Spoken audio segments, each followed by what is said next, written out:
Around midnight, I was en route from Arizona to Durango, Colorado. I stopped just outside ShipRock, New Mexico, on the Navajo reservation because I needed to rest badly. Approximately an hour later, I awoke from a nightmare in which I was being chased by brightly colored creatures with nasty features. A coyote and a jackrabbit were sitting there 10 feet in front of me as I switched on my car's headlights. They were looking at me. Needless to say, I quickly left. A few years later, when I was dating a Navajo woman, she became visibly upset when I told her about my experience and told me never to bring it up again. I believe we now understand what she may have been alluding to. My partner and I leave the office at approximately 10 o'clock, and at 10:30 we go food shopping. The store is open until midnight. After that, we traveled home, taking the shortcut. It was a curve next to a canal, so as we turned to see it, our light beam shone on it, and my light shone on the orchard. We saw a slender but muscular person running naked across the road like an animal on all fours. The more we stared, the less human it appeared. My partner and I both witnessed it and agreed it was neither a person nor a monkey, but rather some wacky-looking creature that rushed into those leafless trees that were rather far apart. It's one of the oddest things I've ever seen. I recently mentioned it to a friend, and she informed me that it was a Wendigo. When my girlfriend and I were planning our trip to Joshua Tree, I jokingly instructed her not to bring up Skim when we were there. Walkers talking about them empowers them, and I'd prefer not take the chance of having cryptids devour us. We both chuckled about it as we proceeded to prepare for the trip. The cabin we were staying in was a distant one in the middle of the desert, and by remote I mean there were no other dwellings around for at least a mile. The wind roaring across the plains and the crackle of the fire are the only sounds we can hear as we decide to build a bonfire, have some drinks, and prepare some snacks. When my girlfriend finished her sentence, a pack of coyotes howled in the distance. It wasn't a normal howl. It sounded painful, as if they were lamenting a great loss.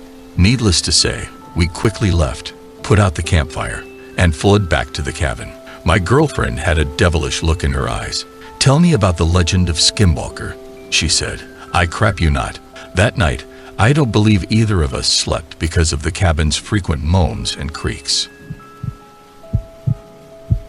In order to provide some context, my parents are quite devout and conservative, and they discouraged me from doing anything outside the home, especially from dating. However, when I became 16, I started to rebel and made the decision to handle things on my own. I really liked this guy named Chad at school, and one day he asked me out. However, I had to decline due to my parents' religious convictions. As the weeks passed, however, my desire to be with Chet began to exceed my love for their strict religious doctrine, and soon enough I was over him. He and I were making out in our school's bike sheds. To most people, this wouldn't have been a huge issue, but to me at the time, it was the most disobedient thing I had ever done. We later became public with our relationship, but things quickly took a turn for the worst that I could not have anticipated.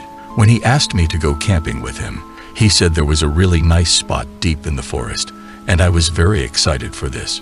We had been dating for a few weeks at this point, and I had been wondering and secretly hoping that we would get up to a bit more than just camping. So there we were with the idea firmly in my mind, and I couldn't wait to try and get it done. However, convincing my parents would be difficult no matter how I phrased it or lied. The dream of the camping trip was still on our minds a few months later, and on one of those rare evenings when my parents told me they had to go see a relative, I was asked if I wanted to go or not. The relative in question was about 3 hours away, and usually, although they never said it at the time, they would decide to stay the night when they arrived, or when they wanted to. My imagination was buzzing with all the things I would get to do without my parents here, and I wistfully told them how much I would have loved to have gone, but that I really had to get some work done with my schoolwork, as I hadn't been left home alone in a really long time. The thought of the camping trip sprung to the forefront of my mind. I was at home alone as parents went off with my 2 siblings, happy that their devoted daughter was striving to finish her coursework before it even started. As you can imagine, the first thing I did was tell Chad to see if he was available. Chad and I communicated frequently, and I knew that he was up to, as he puts it, not much that day. Chad was excited about the idea that he had a truck and was going to come pick me up in about an hour. Since it was still early afternoon, we could have a lovely evening. I just had to make sure I arrived at home by, say, 9:00 a.m. so that my folks wouldn't find out.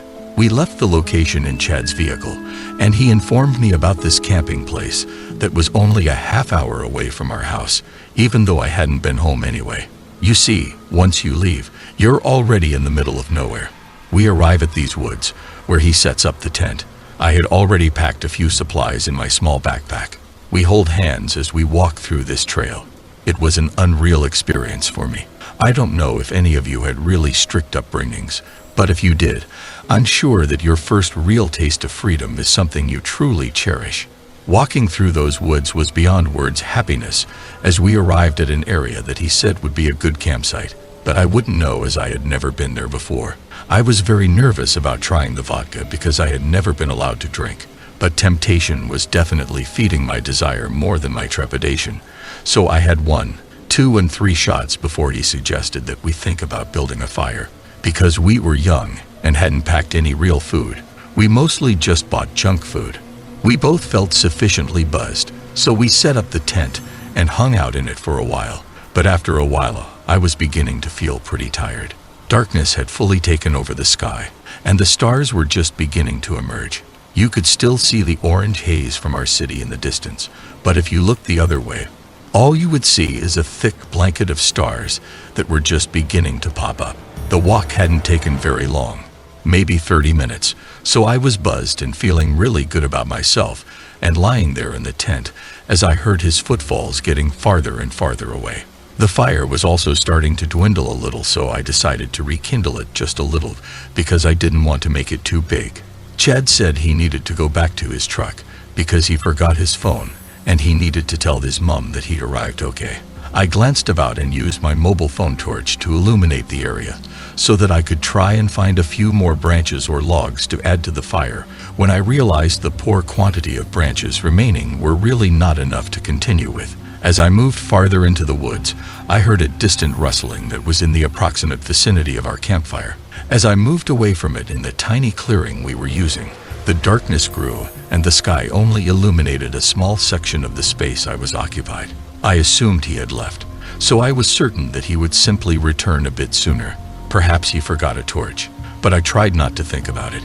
I grinned and glanced up, but there was nothing there. No figure, nothing. I shone the torch in the approximate area, but I was still unable to see anything. I decided to just say it was an animal, so I put my phone torch down. I found a few more logs and headed back to the fire. There had been a good number of them in the area I had just been in, so I thought I'd go get the last few right away. After starting the fire, which I did, I headed back to gather the last few sticks. It was a sudden drop after that small incline of a couple of feet, and it was enough to seriously knock the wind out of me and startle me significantly.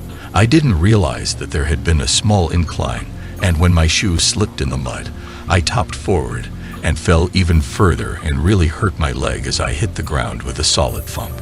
I lay there in agony, my phone flying from my hand, and where I could no longer see the light, trying to find my way out. I gingerly tried to extend my leg, but the pain was too great, so I decided to wait a little while. I knew Chad wouldn't be there for a while, so there was no point in yelling, and I wasn't that far from the campfire anyway, not that I could see the fire from my vantage point, but nonetheless knew he would. I was mostly just bored and in pain when I thought maybe I could use my hands to help me get up, but I didn't want mud all over my hands, so I sat there on my butt and hugged my hurting knee for a while.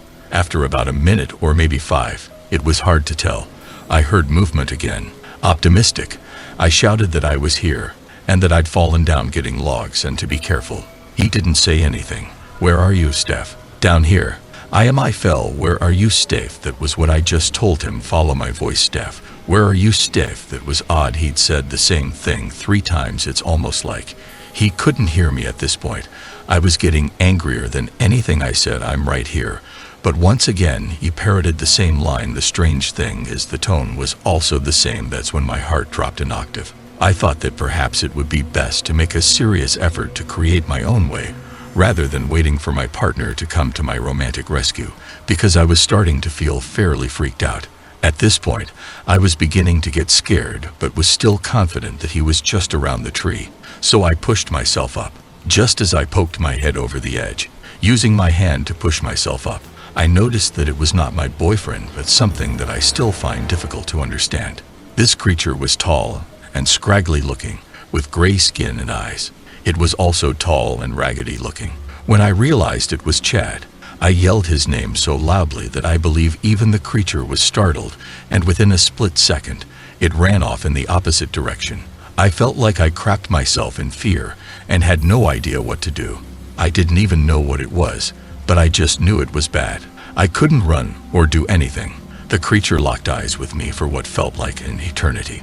The rest of that evening didn't go so well, and the next morning after he dropped me off, we didn't speak much for the rest of the summer and broke up shortly after. But that creature still haunts my dreams. Chad came up to me, pulled me up, and asked how I'd been and how I'd gotten there. Of course, he didn't believe me. In fact, he was actually angry and thought I made up an excuse to go home early. What might have occurred to me, injured as I was, if he hadn't arrived in time to rescue me from that unknown threat, has puzzled me for a significant portion of my life. Any insights on this matter would be highly valued. Thanks for joining us on this spine-tingling journey into the world of horror. If you survived these tales of terror, consider subscribing to our channel for more bone-chilling stories that will haunt your nightmares.